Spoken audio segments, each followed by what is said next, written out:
So, a very good morning, student. Welcome to this online lecture series. And in this lecture, we'll study about the thermoelectric generator. So, in previous lecture, we have been looking toward the non-conventional energy resources. This is also a new form of non-conventional energy resources. In this lecture, we will study about the principle, construction, and the limitation of thermoelectric generator. Okay, so we'll start with the introduction part, that what is thermoelectric conversion, right? So let us have a look at the PowerPoint presentation which I have prepared for all of you related to thermoelectric effect. So it goes like this.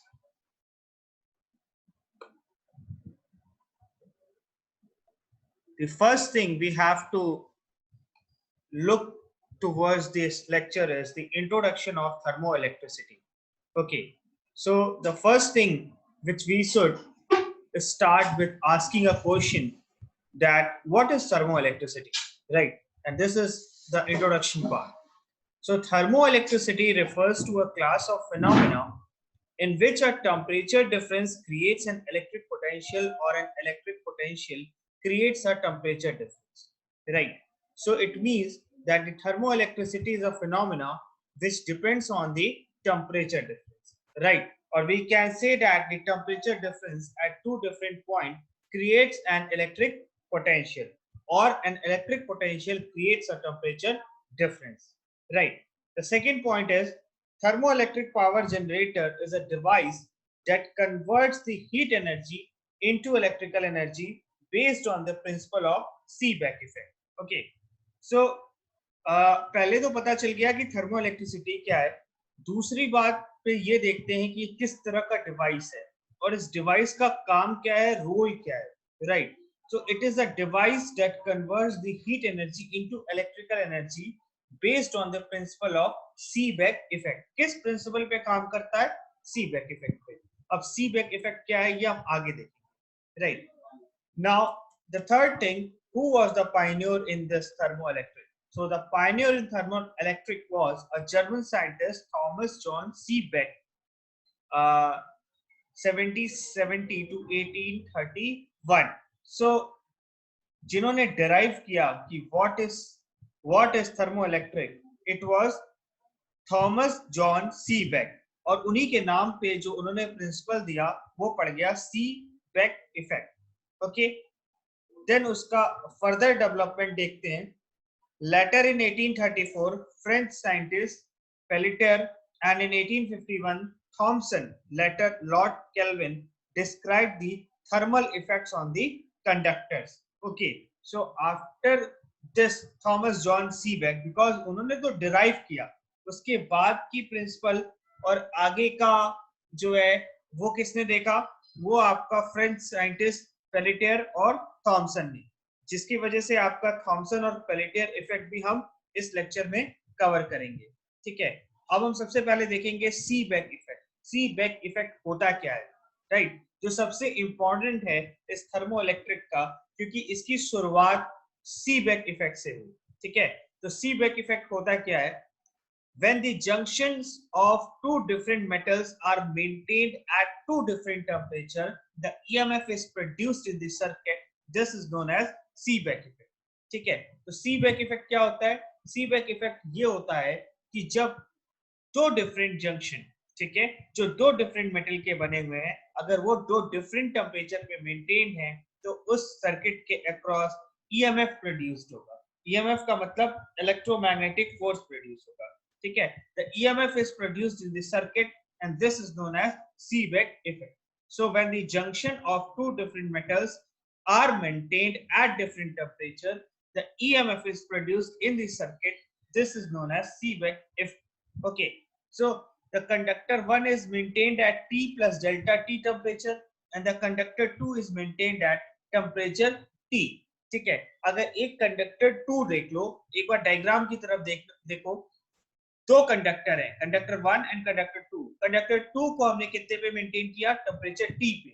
तो जब उसको temperature T पे maintain करेंगे तो no doubt जो conductor 1 होगा उसका temperature elevated temperature पे होगा, मतलब T प्लस डेल्टा T, या डेल्टा T आपका एक्स्ट्रा टेम्परेचर है। तो एक तरह से कह सकते हो कि जो टेम्परेचर T पे है वो थोड़ा कोल्डर सरफेस है, और लेकिन जो T प्लस डेल्टा T है वो हॉटर सरफेस है, ठीक है।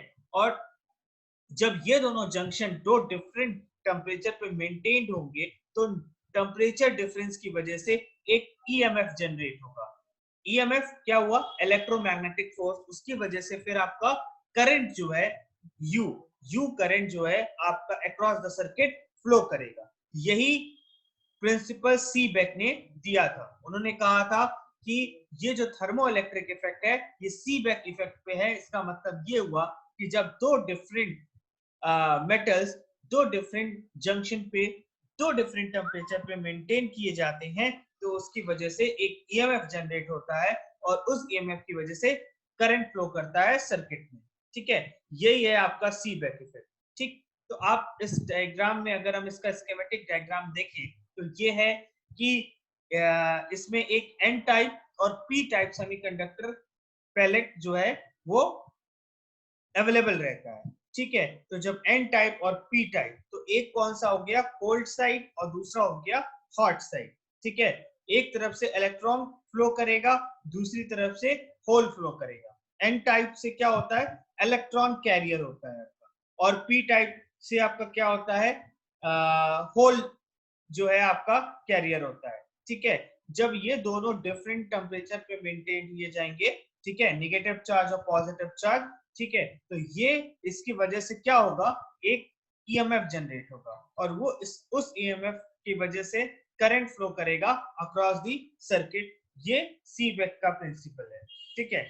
अब जब सीबेक ने इसको डिराइव कर दिया कि थर्मो इलेक्ट्रिक कुछ होता है, तो उसके बाद फिर उसके फर्दर डेवलपमेंट फर्दर के रिसर्चर ने किया। तो सबसे पहले आया Pelletier effect. What is Pelletier effect? whenever current passes through the circuit of two dissimilar conductor, depending on the current direction, either heat is absorbed or released at the junction of the two conductor. This is known as Peltier effect, ठीक है। तो Peltier effect क्या है? when current passes through the circuit of two dissimilar conductor, अब यहाँ पे conductor दोनों different है, ठीक है, वहां दोनों मेटल्स डिफरेंस था, ठीक है, दो डिफरेंट टेम्परेचर पे था। अब यहाँ दो डिफरेंट कंडक्टर है, ठीक है। Depending on the current direction, either heat is absorb, जो करंट की डायरेक्शन है उस पर डिपेंड करेगा, उसकी वजह से हीट जो है अब्सॉर्ब होगा या तो रिलीज होगा at the junction of the two conductor, and this is known as Peltier effect. So in what Pelletier has said, उन्होंने क्या स्टेटमेंट दिया कि दो एक सर्किट में दो डिसिमिलर कंडक्टर होंगे, and depending on the current direction, either heat is absorbed or released at the junction of the two conductor. This is known as Peltier effect, right? You can see again an n-type bismuth telluride and p-type bismuth telluride. फिर एक बार electron का flow और whole का flow, दो different conductor हैं, जिसके वजह से दो डिफरेंट कंडक्टर की वजह से यहाँ पे आपका करंट किसी एक डायरेक्शन में फ्लो करेगा। ये आपका पेलेटियर इफेक्ट है, राइट। अब हम आगे चलते हैं, फिर थॉमसन इफेक्ट को देखते हैं। थॉमसन ने क्या कहा? Thomson has stated that if heat is absorbed or produced when current flows in the material with a certain temperature gradient, उनका कहना है कि हीट जो है वो तो या तो प्रोड्यूस होता है या तो एब्जॉर्ब होता है जब आपका किसी मटेरियल में करंट का फ्लो होता है with a certain temperature gradient, ठीक है। अगर किसी मटेरियल में एक करंट फ्लो कर रही है with a certain temperature gradient, then heat will be absorbed or either it will be produced, and now this heat produced is proportional to both the electric current and the temperature gradient। और ये जो heat produce हो रहा है ये किसके proportional होगा? Electric current के या तो टेम्परेचर ग्रेडियंट के, और इसी को उन्होंने कहा थॉमसन इफेक्ट। तो हमने तीन इफेक्ट देखा, हमने देखा सीबेक इफेक्ट, हमने देखा पेलेटियर इफेक्ट, और हमने देखा थॉमसन इफेक्ट।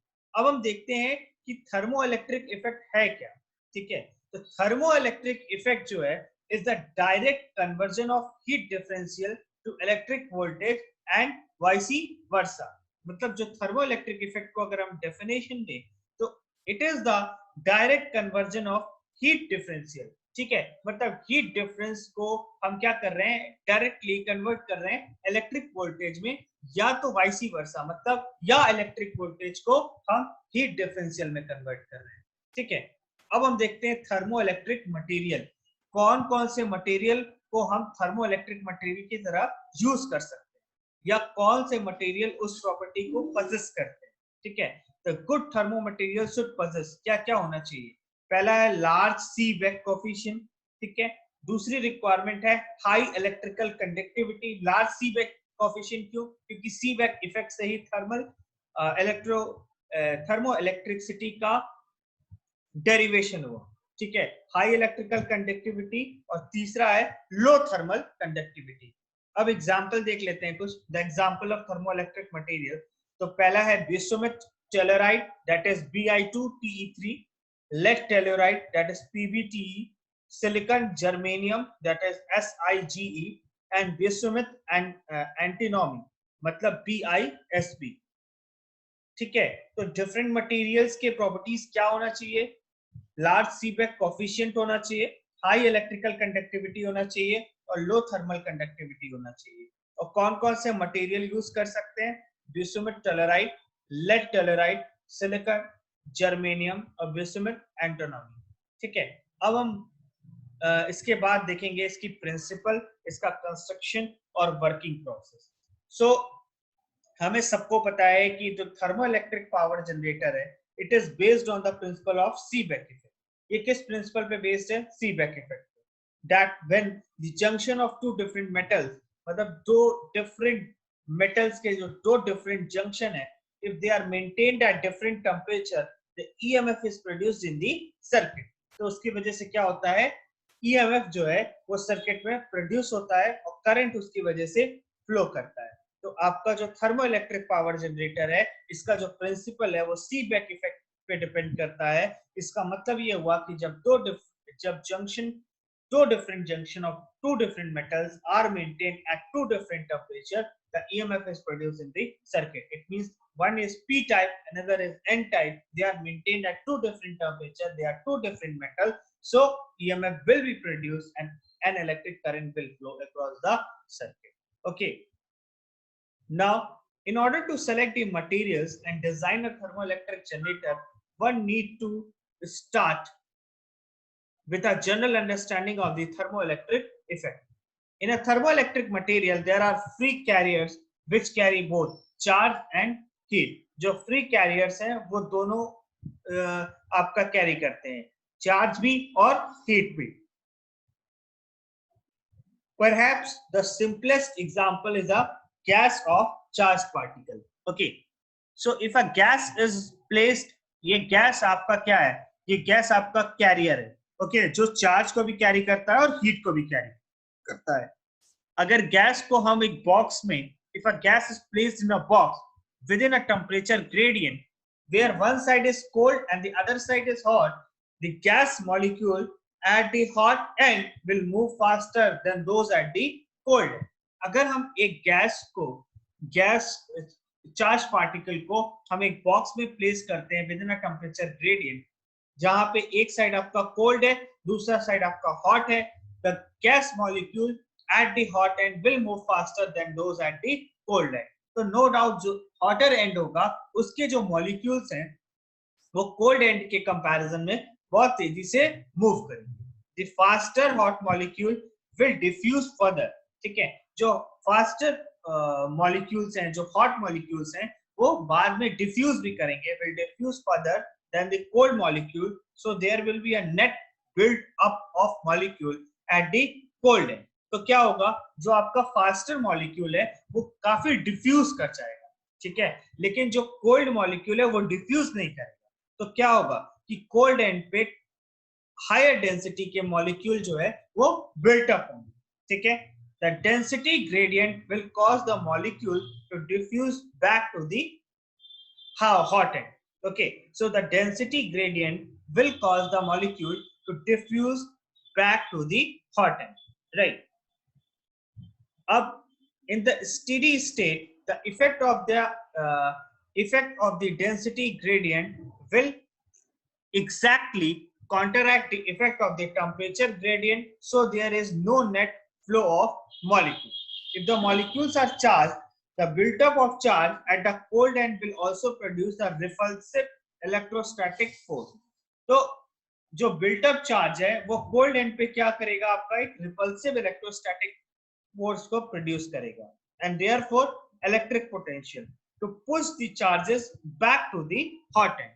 देखो यहाँ हम देख सकते हैं आपका एन टाइप है और दूसरा पी टाइप है, एक हॉटर एंड है और दूसरा कोल्डर एंड है, राइट. सो अगर आपका मॉलिक्यूल चार्ज्ड है, the built up of the charge at the cold end will also produce a repulsive electrostatic force. वो क्या प्रोड्यूस करेगा? Repulsive electrostatic force and therefore electric potential to push the charges back to the hot end. Okay. The electric potential produced by a temperature difference is known as the Seebeck effect. तो electric potential produced by a temperature difference is known as Seebeck effect. मैंने बता दिया. And a proportionality constant is called a Seebeck coefficient. और proportionality constant को क्या कहते हैं? Seebeck coefficient. If the free charges are positive, the material is p-type. पहले बताया हुआ है. Positive charge will build up on the cold, which will have a positive potential, right? Similarly, negative charges n-type material will produce a negative potential at the cold end. तो आपका जो positive charge है वो cold end पे positive potential को build up करेगा, और जो आपका negative charges है वो n-type material में आपका negative potential cold end पे maintain करेगा, right? अब देखते हैं construction. Now, thermoelectric power generation मतलब TEG device typically use special semiconductor material which are optimized for the Seebeck effect. तो हमारा प्रिंसिपल सारा रिवॉल्व किसके अराउंड करता है? वो Seebeck इफेक्ट के अराउंड रिवॉल्व करता है. तो आपका डिवाइस जो है वो ऐसे सेमीकंडक्टर मटेरियल से बनना चाहिए जो कि हम ऑप्टिमाइज उसको किए हो, which are optimized for the Seebeck effect. The simplest thermoelectric power generator consists of a thermocouple comprising a p-type and n-type material connected electrically in series and thermally in parallel. तो एक simplest thermoelectric power generator की हम बात करें तो उसमें जो है एक thermocouple present होता है जिसमें आपका एक p-type material और एक n-type material को हम या तो electrically series में connect करते हैं या तो thermally parallel में connect करते हैं. Heat is applied into one side of the couple and is rejected from the opposite side. An electrical current is produced proportional to the temperature gradient between the hot and cold junction. जो heat जो है, heat is applied into one side of the couple and rejected from the opposite side. An electric current is produced proportional to the temperature gradient between the hot and the cold junction. Therefore, for any TEPG, okay, there are four basic components. क्या? पहला तो heat source, fuel की जरूरत है. P-type and N-type semiconductor stack, that is TE module कहते हैं. तीसरा है heat sink, cold side कहते हैं, और इलेक्ट्रिकल लोड यानी कि आउटपुट वोल्टेज, राइट. तो ये है आपका कंस्ट्रक्शन इसका, ठीक है. अब देख सकते हो the figure shows the construction of thermoelectric power generator. So there is a burner in which the we can see there is a burner box in which the propane fuel is used as heating in one side. तो उसमें हम कौन सा fuel use करते हैं? उसमें हम propane fuel का यूज करते हैं, ठीक है. The exhaust is used to transmit a burn fuel, और exhaust का use करते हैं हम to transmit a burn fuel. On the other side, a cold junction is kept. The thermoelectric module, that is TE, consists of a number of P-type and N-type semiconductor pellets connected in series or parallel depending on the served load. Is kept between the hot and cold junction. देखो घुमा फिरा के अगर मैं बात करूं तो बस यही जान लो, दो डिफरेंट आपके सेमीकंडक्टर हैं, दो डिफरेंट पैलेट्स हैं, उनको दो डिफरेंट टेम्परेचर पे हमको मेंटेन करके रखना है क्योंकि उसी की वजह से ईएमएफ आपकी जनरेट होगी और ईएमएफ की वजह से करंट का फ्लो, ठीक है. So the electrical out load is taken from the TE module. अब हम आते हैं वर्किंग पे। तो जो वर्किंग है उसका ऐसे है, when the two sides of semiconductor are maintained with different temperature, the EMF is flow across the circuit. तो हमने देखा एक हॉट साइड है, एक बार डायग्राम में देखो, एक हॉट साइड है, दूसरा कोल्ड साइड, ठीक है। तो आपका जो दो साइड है सेमीकंडक्टर का, अगर हम दो डिफरेंट टेम्परेचर पे इसको मेंटेन कर रहे हैं तो क्या हो रहा है, EMF is flows across the output circuit. जो ईएमएफ है वो आपका आउटपुट सर्किट से फ्लो करेगा, ठीक है। As the heat moves from the hot side to the cold side, the charge carrier moves in the semiconductor materials and hence the potential difference is created. अब जैसे ही आपका हीट हॉट साइड से cold side पर move करेगा, तो जो आपका चार्ज कैरियर है, it moves in the semiconductor materials and hence the potential difference is created, ठीक है। The electrons are the charge carrier in the case of N type. तो आपका जो चार्ज कैरियर है वो आपका एन टाइप में जो है वो इलेक्ट्रॉन है, और होल जो है वो पी टाइप सेमीकंडक्टर। मैंने अभी स्टार्टिंग में आपको बताया था, in a stack number of p-type and n-type semiconductors is connected, so a single p-n junction can produce a Seebeck voltage of 40 MV. okay, so आपका एक सिंगल p-n junction जो है वो 40 MV आपका जो है वोल्टेज, Seebeck वोल्टेज क्रिएट कर सकता है। The heat source such as natural gas or propane are used for remote power generation. तो किस तरह के हम गैस का यूज करते हैं, या तो नेचुरल गैस या तो प्रोपेन, राइट। अब हम देखते हैं मेजर टाइप्स अवेलेबल। उसके जो डिफरेंट टाइप्स हैं थर्मो इलेक्ट्रिक के, वो कौन कौन से हैं। पहला है फॉसिल फ्यूल जनरेटर, दूसरा है सोलर सोर्स जनरेटर, और तीसरा है न्यूक्लियर फ्यूल जनरेटर। अब थोड़ा सा आगे बढ़ते हैं, देखते हैं एडवांटेजेस को। तो अगर एक एक करके मैं आपको एडवांटेजेस मेंशन करूं, तो सबसे पहला एडवांटेज है इजी मेंटेनेंस, ठीक है। They work electrically without any moving part, so they are virtually maintenance free, ठीक है। दूसरा environment friendly, so thermoelectric generator produce no pollution, therefore they are eco-friendly generator. तीसरा है compact and less weight, the overall thermoelectric cooling system is much smaller and lighter than a comparable mechanical system, ठीक है। चौथा है high reliability, thermoelectric module exhibit very high reliability due to their solid state construction. इसका जो construction है वो solid state में है, तो इसकी रिलायबिलिटी काफी बढ़ जाती है। चौथा है no noise, they can be produced in any orientation and in zero gravity environment, thus they are popular in many aerospace application. और लास्ट है convenient power supply, they operate directly from a DC power source, ठीक है। तो ये different इसके advantages हैं, जिसमें आप कह सकते हो पहला है easy maintenance, environment friendly, compact and less weight, high reliability, no noise, convenient power supply. अब हम देखते हैं एप्लीकेशन, ठीक है। तो आपको डायग्राम जो दिखा रहा है उसमें home power station with thermo electric generator, ठीक है।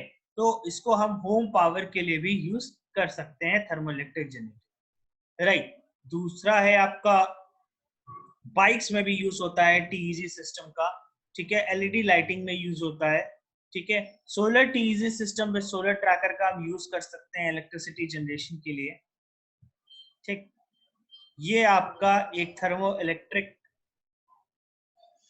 जनरेटर है, जिसमें आपके डिफरेंट पार्ट्स हैं। हीट सोर्स सपोर्ट एक देगा, देन एक कूलिंग ट्यूब है, गैस मैनेजमेंट असेंबली है, एल्यूमिनियम आउटर सेल असेंबली है, जनरल पर्पस हीट सोर्स है, एक्टिव कूलिंग सिस्टम है, प्रेशर रिलीफ डिवाइस है, आरटीजी माउंटिंग फ्लैंज है, multi foil insulation, silicon germanium unicouple, mid span heat source support. So these are the different parts of a thermoelectric generator, ठीक है। तो ये है आपका बेसिकली थर्मोइलेक्ट्रिक जनरेटर के बारे में। सो जो थर्मोइलेक्ट्रिक जनरेटर है वो आप कह सकते हो कि जो टेम्परेचर डिफरेंस की वजह से हम उसका जो टेम्परेचर ग्रेडियंट है उसको हम इलेक्ट्रिक एनर्जी में कन्वर्ट कर रहे हैं, ठीक है। और ये सबसे पहले किसने डिराइव किया था, ये आपका सीबेक साइंटिस्ट हैं, उन्होंने इसको डिराइव किया और इसीलिए उसका नाम पड़ गया सीबेक, ठीक है। तो ये आपका थर्मो इलेक्ट्रिक जनरेटर्स है, ठीक। और दूसरा होता है थर्मो आयन। थर्मो आयनिक मैं नेक्स्ट लेक्चर में कवर करूंगा. So this is all about your thermoelectric generator, right? So thermoelectric generator basically revolve around your Seebeck effect. So we started with a introduction part. हमने देखा कि सबसे पहले हमने introduction इसका देखा, ठीक है. तो इसमें हमने देखा कि टेम्परेचर डिफरेंस की वजह से इलेक्ट्रिक पोटेंशियल क्रिएट हो या इलेक्ट्रिक पोटेंशियल की वजह से टेम्परेचर डिफरेंस क्रिएट हो, आई मीन वाइस वर्सा, वही है थर्मो इलेक्ट्रिसिटी, ठीक है. और थर्मो इलेक्ट्रिक पावर जनरेटर के बारे में देखा कि एक ऐसा डिवाइस है जो आपका हीट एनर्जी को इलेक्ट्रिक एनर्जी में कन्वर्ट करता है. फिर हमने देखा कि इसको डिराइव किसने किया था, पायनियर कौन है इसका. तो हमने देखा कि इसको पायनियर सीबेक थे. उसके बाद थॉमसन और पेलेटर ने भी कुछ इसके प्रिंसिपल को स्टेट किया. सीबेक इफेक्ट में जो है दो डिफरेंट जंक्शन, दो डिफरेंट मेटल को हमने दो डिफरेंट टेम्परेचर पे मेंटेन किया और ईएमएफ को प्रोड्यूस किया, उसको हमने सीबेक इफेक्ट बोला, राइट. उसके बाद हमने देखा कि एक एन टाइप पैलेट और पी टाइप पैलेट को हमने उसमें चार्ज को एज अ कैरियर लिया और एक में एज अ होल को एक कैरियर लिया और उसको दो डिफरेंट टेम्परेचर पे मेंटेन करने पे हमें जो है ईएमएफ जनरेट हुई और इलेक्ट्रिक करंट उसमें फ्लो करना स्टार्ट हुआ, ठीक है. फिर हमने पेलेटियर इफेक्ट के बारे में देखा कि दो डिसिमिलर कंडक्टर का हम यूज करते हैं जिसमें हीट एब्जॉर्ब होती है या तो रिलीज होती है. फिर हमने लास्ट में एक और इफेक्ट देखा और उस इफेक्ट का नाम था थॉमसन इफेक्ट. और थॉमसन इफेक्ट क्या कहता है कि हीट जो है वो प्रोड्यूस होती है या तो एब्जॉर्ब होती है जब आपका करंट फ्लो करता है मटेरियल में with a certain temperature gradient, and this heat is proportional to both the electric current and temperature gradient. This is known as a Thomson effect. Okay, so this was your Thomson effect. Then I have told you about the thermoelectric effect. Thermoelectric effect के बारे में मैंने पूरा आपको बताया है कि thermoelectric effect actually क्या होता है. Thermoelectric material बेसिकली कौन कौन से उसमें आपके प्रॉपर्टीज होनी चाहिए. लार्ज सीबेक कोएफिशिएंट होना चाहिए, हाई इलेक्ट्रिकल कंडक्टिविटी और लो थर्मल कंडक्टिविटी. और कौन से मटेरियल का हम यूज कर सकते हैं, तो बिसुमेट टेलोराइड है, लेड टेलोराइड है, सिलिकॉन जर्मेनियम है और बिसुमेट एंटिमनी है, ठीक है. ये आपके मटेरियल्स हैं जिनका हम यूज कर सकते हैं. उसके बाद हमने इसका प्रिंसिपल देखा और देन हमने आपका प्रिंसिपल देखा, उसके बाद उसका कंस्ट्रक्शन देखा एंड देन वर्किंग देखा. प्रिंसिपल में मैंने आपको बताया था कि इसका प्रिंसिपल सीबेक इफेक्ट के अराउंड रिवॉल्व करता है. देन मैंने आपको बताया कि कौन सा चार्ज कैरियर ले सकते हैं, कौन सा होल कैरियर होगा, ठीक है. वो उसके कंस्ट्रक्शन में आएगा, ठीक है. उसके बाद गैस चार्ज पार्टिकल को हम यूज करते हैं. एक को हम हॉट टेम्परेचर पे मेंटेन करते हैं, दूसरे को कोल्ड टेम्परेचर में मेंटेन करते हैं, ठीक है. फिर हमने कंस्ट्रक्शन देख लिया उसका, ठीक. ये आपका उसमें चार उसके पार्ट हैं. अगर हम कंस्ट्रक्शन देखते हैं तो हीट सोर्स है जैसे फ्यूल है, पी टाइप और एन टाइप सेमीकंडक्टर है, स्टैक है मतलब पी मॉड्यूल है, हीट सिंक है मतलब कोल्ड साइड है और इलेक्ट्रिकल लोड है मतलब आउटपुट वोल्टेज है. So this is all about the construction of thermoelectric generator. This is the working of the thermoelectric generator, right? So these are the major types. मैंने बताया fossil fuel generator, solar source generator, and nuclear fuel generator.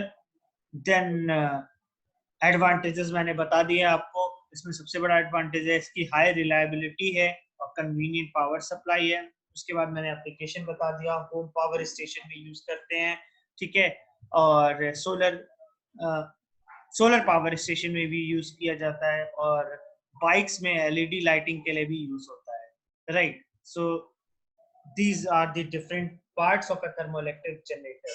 So you can see a typical diagram of the thermoelectric generator. So this is all about your thermoelectric. In next lecture I will cover the thermoionic. Okay, so thank you so much. Thank you for patiently hearing this lecture. Have a good day.